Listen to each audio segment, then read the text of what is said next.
அண்மை செய்திகளை பார்த்து வருகிறோம். டிட்வா புயல் நகரும் வேகமானது மேலும் குறைந்திருக்கிறது. 7 கிலோமீட்டர் வேகத்தில் தற்போது புயல் நகர்ந்து கொண்டிருப்பதாக அண்மை செய்திகளை பார்த்து வருகிறோம். விவரங்களோடு இணைகிறார் எமது செய்தியாளர் வெங்கட்ரமணன். அவரிடம் பேசலாம். வணக்கம் வெங்கட்ரமணன். டிட்வா புயலினுடைய தற்போதைய நிலவரம் குறித்து வெளியாக இருக்கக்கூடிய செய்தி. வணக்கம். டிட்வா புயலுடைய நகரும் வேகம் என்பது ஒட்டுமொத்த அறிக்கையின் அடிப்படையில் தற்பொழுது அந்த வேகம் என்பது குறைந்திருக்கிறது. டிட்வா புயலோட வேகம் என்பது தற்பொழுது 7 கிலோமீட்டர் வேகத்தில் இந்த புயல் நகர்ந்து வருவதாக இந்திய வானிலை ஆய்வு மையம் தெரிவித்திருக்கிறது.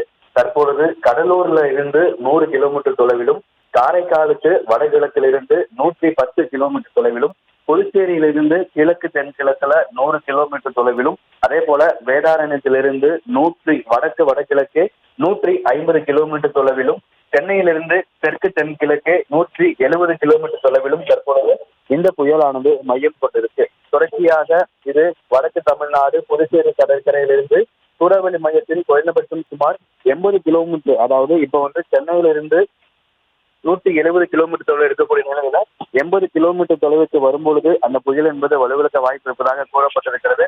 தற்பொழுது வரைக்கும் புயல் எந்த இடத்துல கரையை கடக்கக்கூடும் அப்படிங்கிறது இன்ன வரைக்கும் கணிக்க முடியாத ஒரு சூழல் இருக்கக்கூடிய நிலையில இந்த புயல் அடுத்த 24 மணி நேரத்துல வட தமிழ்நாடு புதுச்சேரி கடற்கரைகளுக்கு இணையாக கிட்டத்தட்ட வடக்கு நோக்கி நகர வாய்ப்பு இருக்கிறது.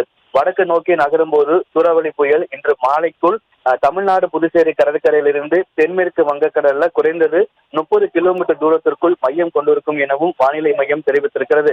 தொடர்ந்து காரைக்கால் மற்றும் சென்னையின் டாப்ளர் வானிலை ரேடார்கள்ல இந்த புயல் தொடர்ந்து கண்காணித்து வருவதாகவும் இந்திய வானிலை ஆய்வு மையம் தெரிவித்திருக்கிறது. டிட்வா புயல் தற்பொழுது கடந்த 6 மணி நேரத்துல 7 கிலோமீட்டர் வேகத்தில் நகர்ந்து வருவதாக இந்திய வானிலை ஆய்வு மையம் தெரிவித்துள்ளது. விவரங்களுக்கு நன்றி வெங்கட்ரமணன்.